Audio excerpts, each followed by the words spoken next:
there's lots of advice that gets promoted for how we can keep our hearts healthy.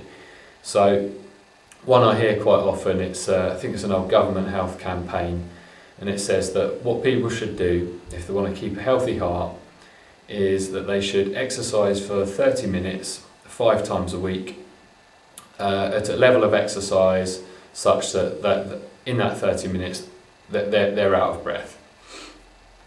But what I'm going to attempt to do now is to prove using logic that advice is only useful in the short to medium term of a person's life, and that advice is completely not applicable once somebody gets into their older years.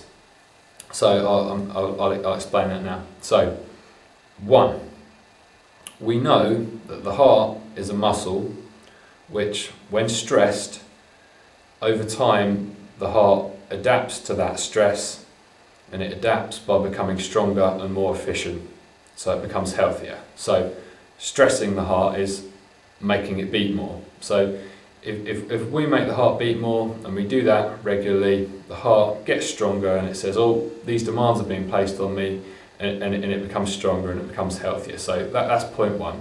Stronger heart, you have to make it beat more. Point 2, we know that in order to get the heart to beat more, you need to move your body to do that. So that can be from standing up off the chair and walking up a flight of steps, gets the heart beating faster, or it can be putting on a pair of running shoes and going out for a jog. That gets the heart beating faster. So point 2, if you want the heart to beat more, you need to move. So 3, it follows then that if we want to keep our hearts healthy, we need to be able to move. Movement, and specifically the ability to move our bodies without pain, is a prerequisite to keeping a healthy heart. So, if you're seeing some health advice on how to keep a healthy heart and it disregards needing to maintain the ability to move, it's a massive oversight. It's overlooked the key component of being able to raise your heart rate and thus then create that stimulus for the heart to adapt to that stimulus and become more healthy. So why is that a problem? Why is that a problem? Well, it's a problem because there's actually significant portions of the population who are in too much pain in their muscles and joints that they can't actually move for 30 minutes to the extent that they're getting out of breath. And they certainly can't do that 5 times a week because they're just in too much pain. So what do those people do? Well, the answer is that there's actually much better health advice for how to keep the heart healthy. To keep the heart healthy in the long term, you need to maintain or attain, a lot of people don't have this ability, you need to learn the ability to move without pain and then maintain that throughout your life. And there's lots of videos on this channel which aim to help people do just that.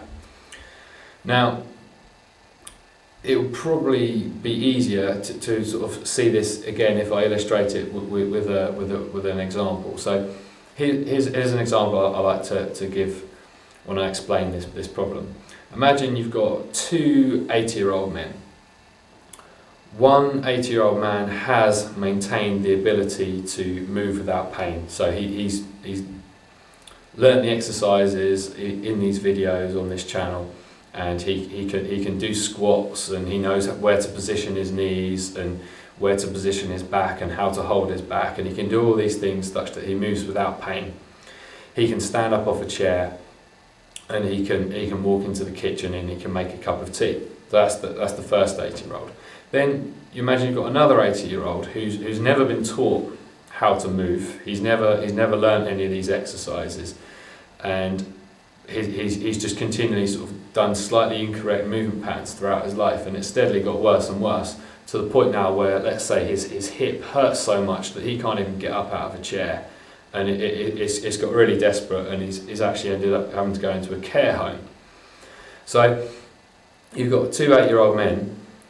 Imagine each of them wants a cup of tea. Well, the guy can move. He stands up and he walks to the kitchen, and when he walks to the kitchen and stands up, that puts a little bit of extra demand on his heart. His heart rate was, I don't know, it's probably like 60 sat in the chair, and it's probably gone up to 80, 85 when he's gone to the kitchen. Okay, so it's not a massive workload on the heart, but it has increased the amount that the heart's having to do, and so the heart will have to maintain a level of fitness such that it can adapt to those demands every time that guy gets up and wants to go and make a cup of tea. Now the other guy is in a care home. When he wants a cup of tea, he's sat there in his wheelchair, he calls over a care home staff, and the care home staff go and make him a cup of tea. So his heart rate hasn't changed at all, it's just stayed whatever it was, its resting amount. So we've got two 80-year-olds, neither of them are going on the treadmill for 30 minutes, alright? But the one who's moving is making his heart beat more than the other one. It's relative. So, and that's because he can move. So learn how to move and your heart will take care of itself. Thanks.